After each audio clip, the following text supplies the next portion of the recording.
आप सभी को राम राम। मैं दीपक कुमार आप सभी का स्वागत करता हूं आदर्श डायलॉग में। दोस्तों, आप सभी से निवेदन है कि वीडियो को देखिए, लाइक कीजिए, शेयर कीजिए और चैनल को सब्सक्राइब कीजिए। दोस्तों, आज पूर्व प्रधानमंत्री डॉक्टर मनमोहन सिंह जी का अंतिम संस्कार है। दिल्ली के निगम बोध घाट पर उनका अंतिम संस्कार किया जा रहा है। जैसा कि आप सभी को पता है कि 2 दिन पहले 26 दिसंबर को उनका स्वर्गवास हो गया। आप एक संयोग भी मान सकते हैं कि 26 तारीख को ही उनका जन्म भी हुआ था। 26 सितंबर 1932 को अविभाजित भारत के पंजाब प्रांत के गाह गांव में उनका जन्म हुआ था, जो कि भारत विभाजन के बाद पाकिस्तान का हिस्सा बन गया। भारत विभाजन के बाद ही वो पाकिस्तान से भारत आ गए थे। 92 साल का उनका पूरा जीवन काल रहा। 92 साल के जीवन काल में उन्होंने 50 साल इस देश के सेवा में लगा दिया, जिसमें उन्होंने अनेक उपलब्धियां हासिल किया है। देश उनके सेवा के लिए हमेशा उनको याद करेगा। देश उनके प्रति हमेशा कृतज्ञ रहेगा। लेकिन उनके उन 50 सालों के सेवा में जो सबसे बड़ा उपलब्धि उन्होंने हासिल किया, वह 10 साल प्रधानमंत्री के रूप में उन्होंने जो सेवा किया उसमें। और इस प्रकार से जिस परिस्थिति में वो प्रधानमंत्री बने रहे, वह शायद ही किसी दूसरे व्यक्ति के लिए संभव हो पाएगा। अगर आप याद कीजिएगा, 10 साल प्रधानमंत्री के रूप में जब वो रहे थे उस कार्यकाल को, तो फिर आपको भी एक चीज तो समझ में आएगा कि वाकई जिन परिस्थितियों में उन्होंने सत्ता का नेतृत्व किया, सरकार का नेतृत्व किया, वह किसी भी दूसरे व्यक्ति के लिए संभव नहीं होता। आप याद कीजिए कि प्रधानमंत्री बनने के बाद डॉक्टर मनमोहन सिंह जी के आसपास का परिस्थितियां कैसा था, किन परिस्थितियों में वह प्रधानमंत्री के पद पर थे, प्रधानमंत्री रहते हुए उनको किस प्रकार का सम्मान मिला, जिस प्रकार का उनका काबिलियत था, क्या प्रधानमंत्री के रूप में इस देश को वैसा फायदा मिला? नहीं मिला। आप याद कीजिए, जो व्यक्ति वित्त मंत्री रहकर इस देश को सबसे बड़े आर्थिक संकट से उबार दिया हो, वह व्यक्ति अगर प्रधानमंत्री रहा हो, 10 वर्षों तक प्रधानमंत्री रहा हो, और उस प्रधानमंत्री के नेतृत्व वाली सरकार में इस प्रकार का रिकॉर्ड बना, वह शर्मनाक रिकॉर्ड था। लेकिन ऐसी परिस्थिति में भी डॉक्टर मनमोहन सिंह जी ने एक बड़ी उपलब्धि हासिल किया, जो किसी भी दूसरे व्यक्ति के लिए संभव नहीं है। आप 10 वर्षों का शासनकाल देखिए, 2004 से 2014 का, तो उस सरकार को देश ही नहीं पूरा दुनिया सिर्फ एक ही उपलब्धि के लिए याद जानता था, वह था घोटालों का उपलब्धि। उन 10 वर्षों के शासनकाल में 15 ऐसे महत्वपूर्ण घोटाले हुए थे जिसके कारण उस पूरे सरकार को घोटालेबाजों का सरकार कहा गया। आजाद भारत के राजनीतिक इतिहास में सबसे भ्रष्टतम सरकारों में डॉक्टर मनमोहन सिंह जी के नेतृत्व वाले 10 वर्षों की यूपीए सरकार को गिना जाता है, जाना जाता है। 10 वर्षों के उनके शासनकाल में जो घोटाले हुए, वह भी इतिहास में दर्ज किया जाएगा। वैसे माहौल में भी मनमोहन सिंह जी ने अपने आप को बचा कर रखा। यह सबसे बड़ी उपलब्धि है। इसे हम कह सकते हैं कि प्रधानमंत्री मनमोहन सिंह जी ने उस मुहावरे को चरितार्थ करके दिखाया है, कीचड़ में कमल खिलता है।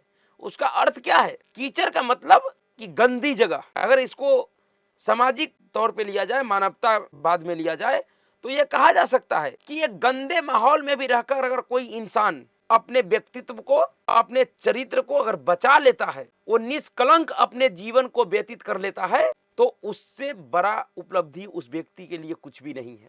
जिस प्रकार का माहौल था प्रधानमंत्री मनमोहन सिंह जी के नेतृत्व वाली सरकार का, ऐसे माहौल में जिस प्रकार से अपने आप को निष्कलंक मनमोहन सिंह जी रख पाए, वह किसी भी दूसरे व्यक्ति के लिए संभव नहीं था।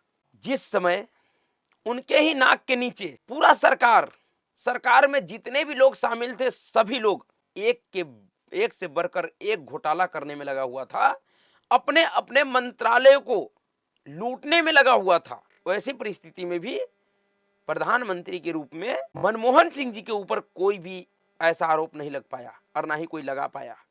उनके मंत्रियों पर तो आरोप लगा, उसका केस आज भी चल रहा है। डॉक्टर मनमोहन सिंह जी के नेतृत्व में ही यूपीए 1 के दौरान एक बहुत चर्चित घोटाला हुआ, जिस घोटाले में आज बिहार का एक राजनीतिक परिवार पूरे कुनबे के साथ कोर्ट का चक्कर काट रहा है, कचहरी का। वह रेल घोटाला था। रेल में लैंड फॉर जॉब, जिस घोटाले को आज हम जानते हैं, जिस घोटाले का सूत्रधार mastermind Lalu Prasad Yadav and family है, जिस केस में तेजस्वी प्रसाद यादव भी फंसा हुआ है, वह घोटाला भी उसी दौरान हुआ था। यूपीए 1 में लालू प्रसाद यादव रेल मंत्री था, प्रधानमंत्री मनमोहन सिंह थे और रेल मंत्री लालू प्रसाद यादव था, और लालू प्रसाद यादव ने रेल मंत्री रहते हुए अपने ही मंत्रालय में नौकरी देने के बदले अभ्यर्थियों से उनका जमीन लिया था, जिसका केस आज भी चल रहा है। यूपीए सरकार के उस 10 सालों के शासनकाल में एक से बढ़कर एक घोटाले हुए, जिसमें कोयला ब्लॉक आवंटन घोटाला, जिस घोटाले को भारत का ही सरकारी संगठन, भारत सरकार का ही एक संगठन CAG कैग, उन्होंने उजागर किया था कि उसमें 1,86,000 करोड़ रुपए का घोटाला हुआ था, सरकार के खजाने को नुकसान पहुंचा था। जिस मामले में 2012 में सुप्रीम कोर्ट ने भारत सरकार के उस कोयला आवंटन रद्द कर दिया था, 204 आवंटनों को रद्द कर दिया था सुप्रीम कोर्ट ने। उसी प्रकार से प्रधानमंत्री मनमोहन सिंह जी के ही शासनकाल में राष्ट्रमंडल खेल घोटाला हुआ, 2G घोटाला हुआ, शारदा चिटफंड घोटाला हुआ, INS मीडिया घोटाला हुआ, एयरसेल मैक्सिस घोटाला हुआ, एंटिक्स देवास घोटाला हुआ, इसरो अनुसंधान संगठन, भारतीय अंतरिक्ष अनुसंधान संगठन और कारपोरेट ब्रांच एंटिक्स कॉर्पोरेशन और देवास मल्टीमीडिया प्राइवेट लिमिटेड के बीच एक उपग्रह सौदे में घोटाला किया गया था। उसी प्रकार से पंचकुला गुरुग्राम में लैंड का आवंटन में घोटाला हुआ था। जम्मू कश्मीर के क्रिकेट एसोसिएशन में घोटाला हुआ था। एम्ब्रेयर डील, जो कि एक ब्राजील की एरोस्पेस कंपनी थी, उससे भ्रष्टाचार और रिश्वतखोरी में भी घोटाला हुआ था। पिलाटस बेसिक ट्रेनर एयरक्राफ्ट, इसमें भी 2009 में भारतीय वायुसेना के लिए 75 पिलाट बेसिक ट्रेनर विमान की खरीद में भी घोटाला हुआ था। हॉक विमान खरीद में भी घोटाला हुआ।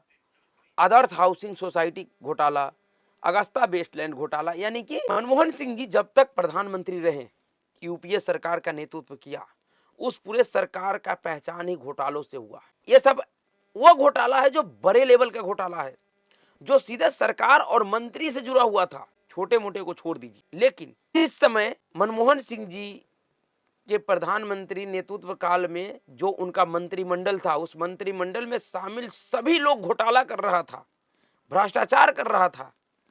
ऐसे समय में भी मनमोहन सिंह निष्कलंक और निष्पाप बाहर निकले थे। उनके व्यक्तित्व पे, उनके ऊपर इस प्रकार का कोई भी आरोप नहीं लगा कि इस घोटाले में या इनमें से किसी भी घोटाले में प्रधानमंत्री के रूप में मनमोहन सिंह जी का हाथ है, मनमोहन सिंह जी ने भ्रष्टाचार का पैसा लिया है या खाया है। जब आप कल्पना कीजिए कि आप ऐसे घर में रहते हैं जिस घर का सभी सदस्य चोर, लुटेरा और अपराधी है, लेकिन एकमात्र आप ऐसा व्यक्ति है जो ईमानदारी और जिम्मेवारी में विश्वास करते हैं। उसी प्रकार से मनमोहन सिंह जी एक प्रधानमंत्री के रूप में पद पे तो थे, लेकिन उनका जो पूरा मंत्रिमंडल था वह भ्रष्टाचार में लिप्त था। और इस बात का जानकारी प्रधानमंत्री मनमोहन सिंह जी को भी था। उनसे मीडिया ने जब सवाल पूछा था तो उन्होंने कहा था कि 100 सवाल के जवाब का, 100 सवालों का एक जवाब मौन होकर दिया जा सकता है। यानी कि उनको भी पता था कि उनके मंत्रिमंडल में जो लोग हैं, जिसको उनके आसपास बैठाया गया है, वो सब क्या कर रहे हैं और प्रधानमंत्री के तौर पे उनका क्या पावर था, उनको कैसे सम्मान मिलता था, उसको पूरे देश ने देखा है, आप सभी ने देखे होइएगा। चोर, लुटेरों और बेईमानों के बीच में रहकर भी कोई निष्कलंक बाहर निकल जाए, यह उपलब्धि व्यक्ति के लिए सबसे बड़ा उपलब्धि होता है कि गलत संगति का असर उनके ऊपर नहीं पड़ा। नहीं तो अगर कोई दूसरा व्यक्ति होता, लालू प्रसाद जैसा व्यक्ति होता, तो आप समझिए क्या होता। अगर मनमोहन सिंह के जगह पे अगर लालू प्रसाद होता तो क्या करता।